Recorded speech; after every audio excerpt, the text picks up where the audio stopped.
स्वागत है दोस्तों आप सभी का आपके अपने YouTube चैनल एग्जाम पैरा पर। मैं फार्मासिस्ट रॉबिन सिंह एक बार फिर से आप सभी के लिए लेकर के आया हूँ टॉप 35 क्वेश्चन फार्मासिस्ट एग्जाम के रिगार्डिंग।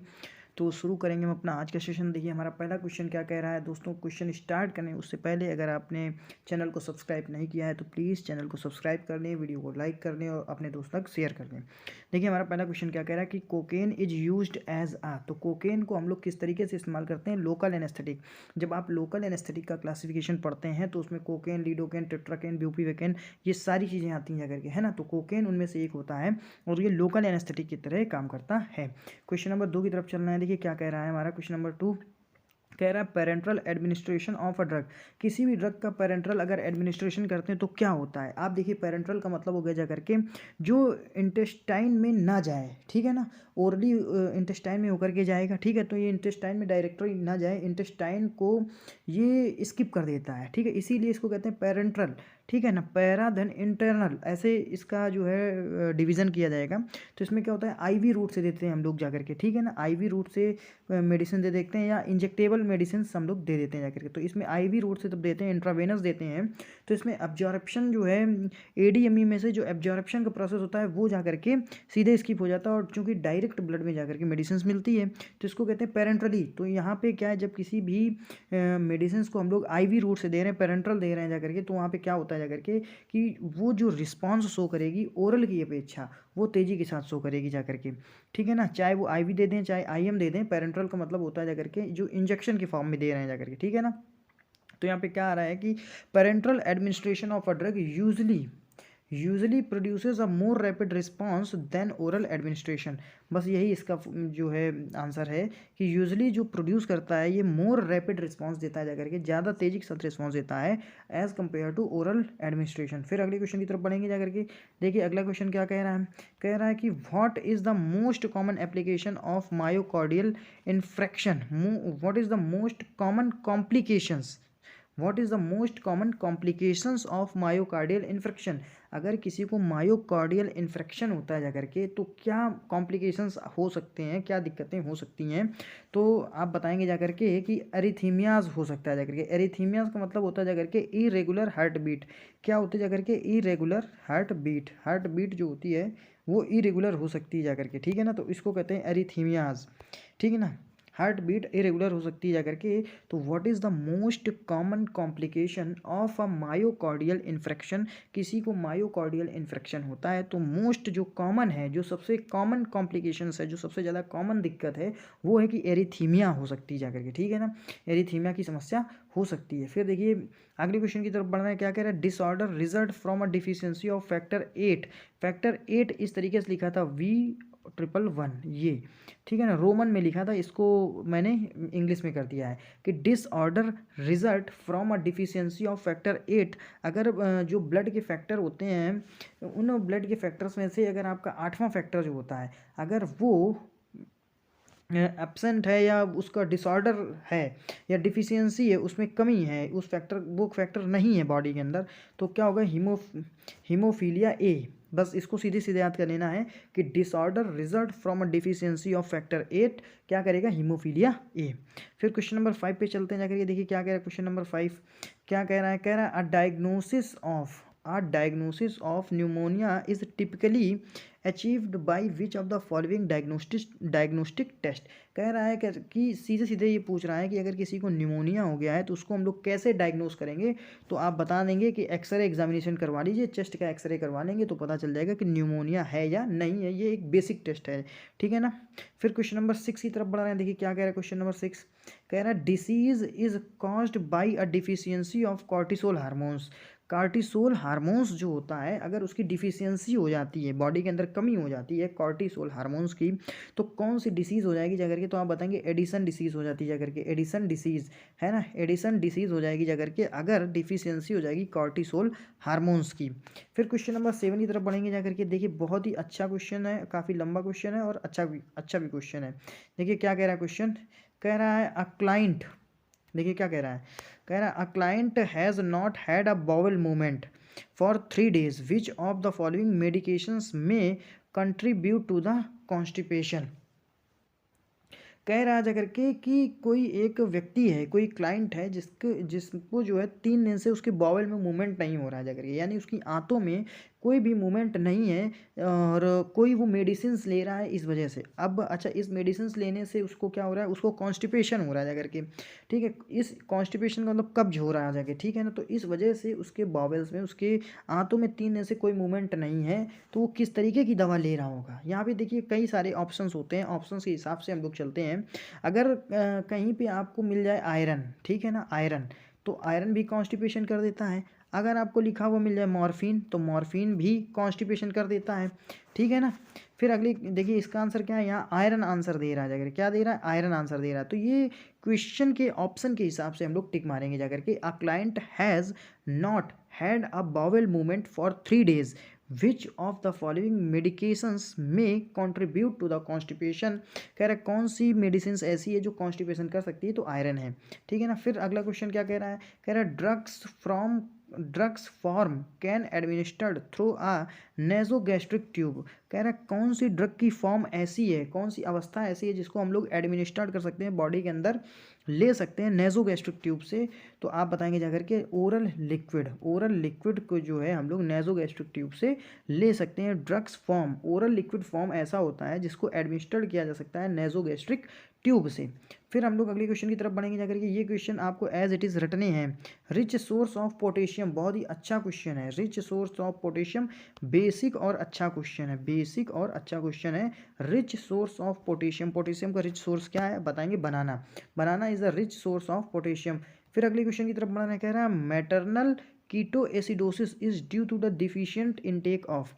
मैटरनल यानी माताओं में कीटोएसिडोसिस हो सकता है किसी भी चीज़ की कमी से।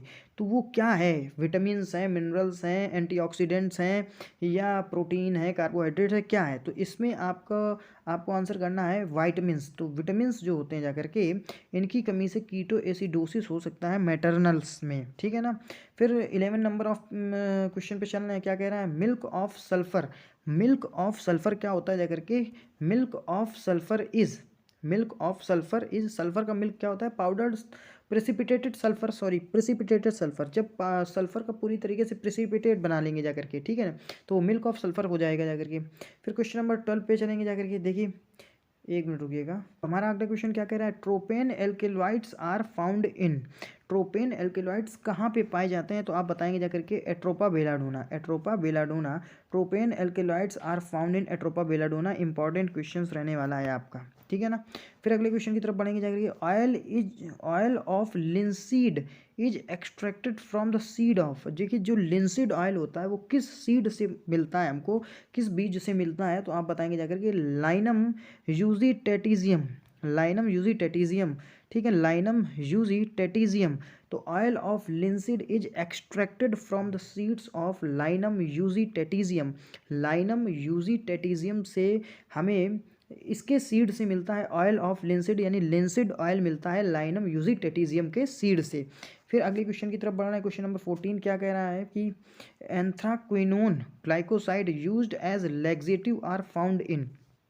कह रहा है कि एंथ्राक्विनोन ग्लाइकोसाइड्स जो कि एज अ लैक्सेटिव काम करता है, ये किस में पाया जाता है, तो आप बताएंगे सेना में।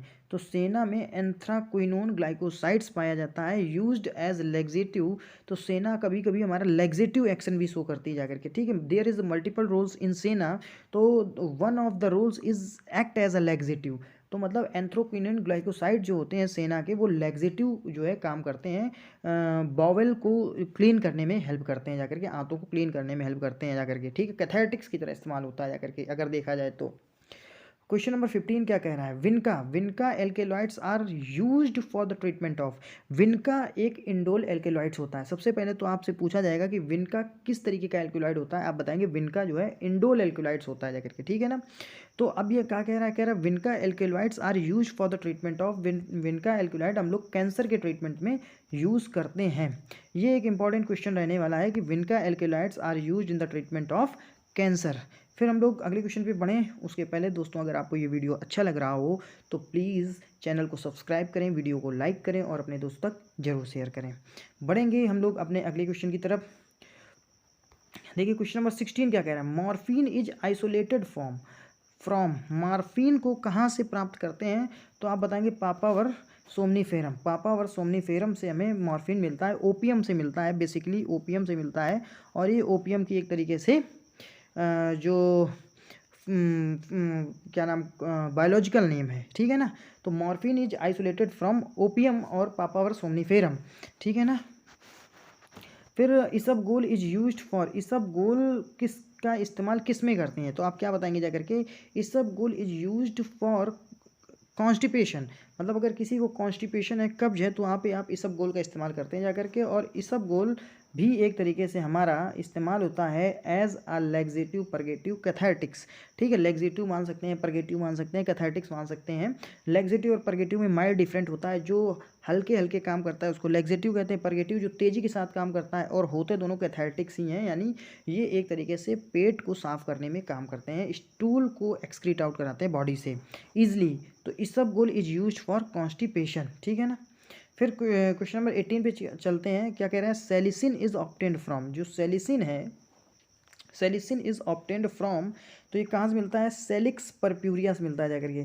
तो salicin is obtained from salix purpurea, salicin is obtained from salix purpurea.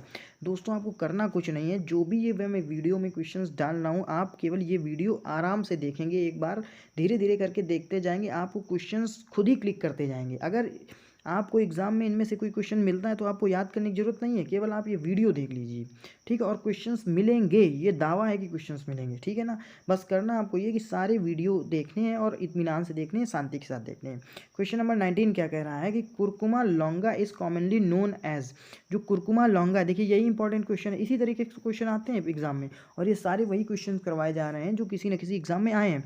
तो Curcuma longa is commonly known as, हल्दी को कहते हैं यानी टर्मेरिक को कहते हैं जाकर के। Curcuma longa is commonly known as turmeric, curcuma longa को जो है टर्मेरिक के नाम से जानते हैं। और टर्मेरिक में क्या होता है, कुरकुमिन पाया जाता है, एंटी इन्फ्लामेटरी, एंटीबायोटिक, ये एनाल्जेसिक, ये सब प्रॉपर्टीज़ होती हैं इसमें, ठीक है ना। क्वेश्चन नंबर 20 पे चलते हैं। क्या कह रहे हैं, which of these comprise of blood, कह रहा है इनमें से कौन से ब्लड के पार्ट्स हैं, ब्लड में पाया जाता है।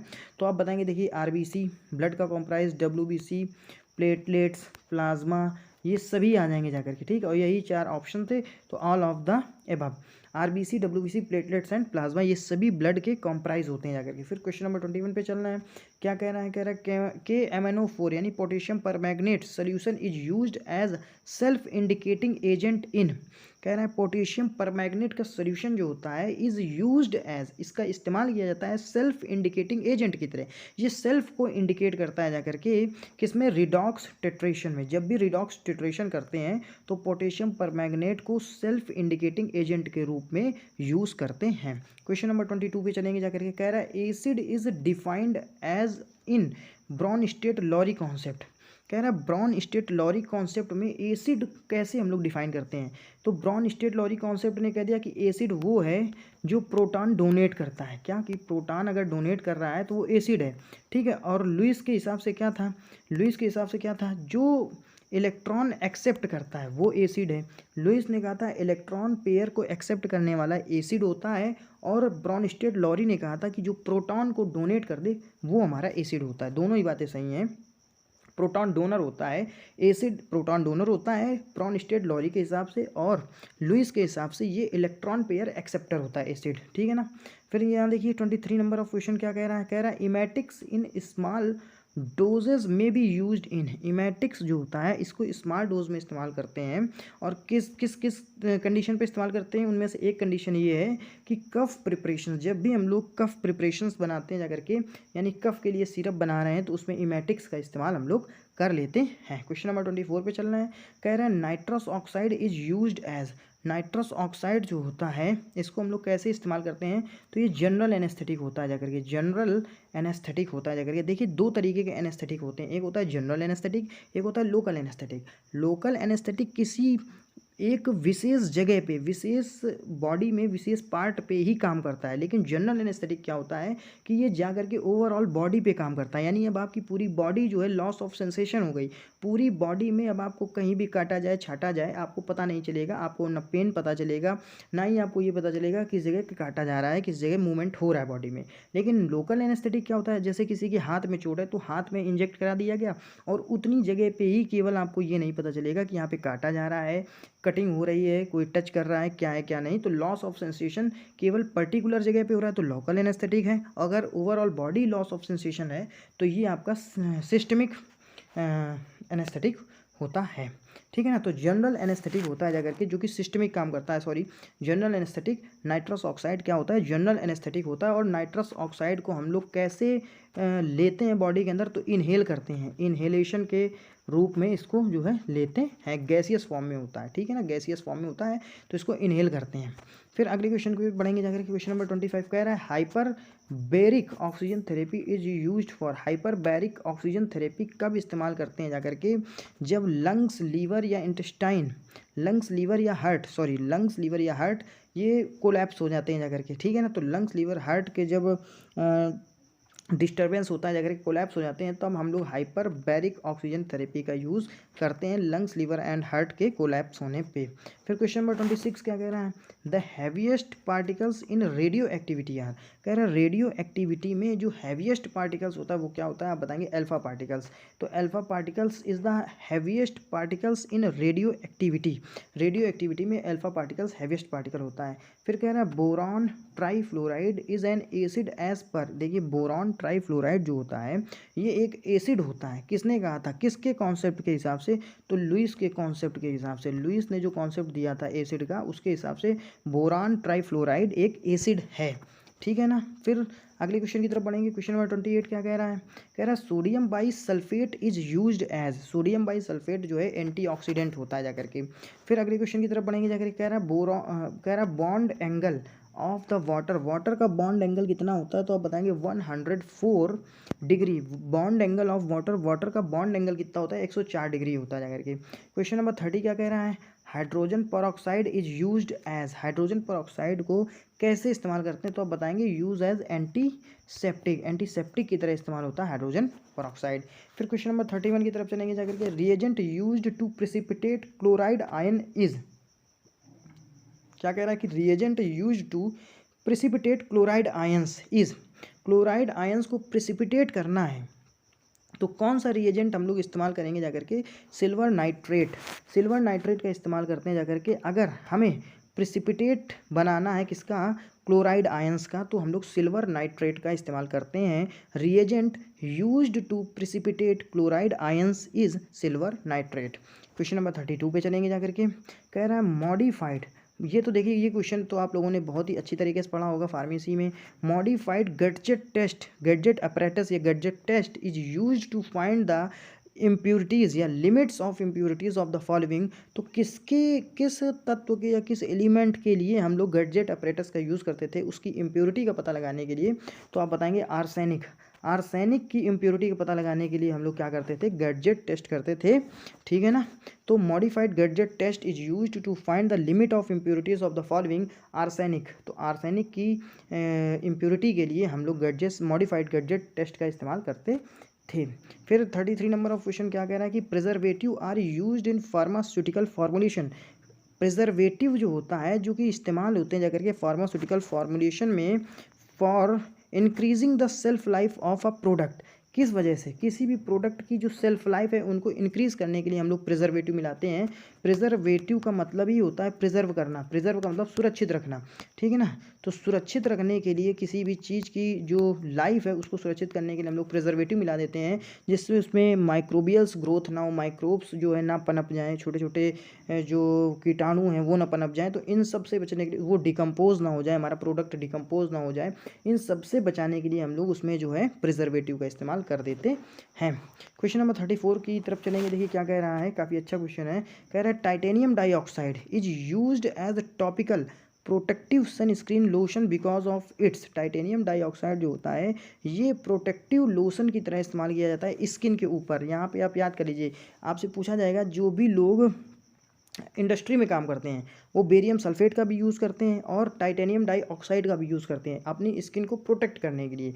तो यहाँ पे कह रहा है titanium dioxide is used as a topical का मतलब होता है जो ओवर द स्किन चीज़ें इस्तेमाल की जाती हैं। प्रोटेक्टिव सन स्क्रीन लोशन, ये सन स्क्रीन लोशन की तरह काम करता है जा करके because of its high refractive index, क्योंकि इसका रिफ्रैक्टिव इंडेक्स हाई होता है। तो सीधे सीधे कैसे याद करेंगे, titanium dioxide is used as topical protective sun screen lotion because of its high refractive index. फिर अगले क्वेश्चन की तरफ बढ़ेंगे। 35 नंबर ऑफ क्वेश्चन क्या कह रहा है, कह रहा है ऑफिशियल एंटीडोट इन साइनाइड पॉइजनिंग। साइनाइड की पॉइजनिंग से देखिए बहुत सारे क्वेश्चन बनते हैं जाकर के, इंपॉर्टेंट क्वेश्चन है, आप लोग नोट कर लीजिए कि साइनाइड की पॉइजनिंग में ऑफिशियल एंटीडोट क्या देते हैं। देखिए कई सारे एंटीडोट होते हैं, जैसे कि एमाइल नाइट्राइड दे देते हैं, सोडियम थायोसल्फेट दे देते हैं जा करके, ठीक है ना, हाइड्रोक्सोकोबालामिन दे देते हैं जा करके, और भी कई सारे एंटीडोट हैं, ठीक है ना। तो ये सब साइनाइड की पॉइजनिंग में देते हैं, मतलब एंटीडोट जो कि न्यूट्रल कर देता है जाकर के पॉइजन को। तो आप लोग याद कर लीजिए, official antidote in cyanide poisoning it sodium thiosulphate. दोस्तों ये थे हमारे आज के 35 क्वेश्चंस। अगर आपको ये क्वेश्चंस अच्छे लगे हो तो प्लीज़ हमारे इस चैनल एग्ज़ाम पैरा को सब्सक्राइब करें, वीडियो को लाइक करें और अपने दोस्त तक शेयर करें। हम आपके लिए इसी तरीके से इंपॉर्टेंट क्वेश्चन का जो कलेक्शन है, इंपॉर्टेंट क्वेश्चन का जो कलेक्शन है वो लाते रहेंगे, ताकि आपकी तैयारी पहले से और बेहतर हो सके। Thanks for watching the video, thank you so much.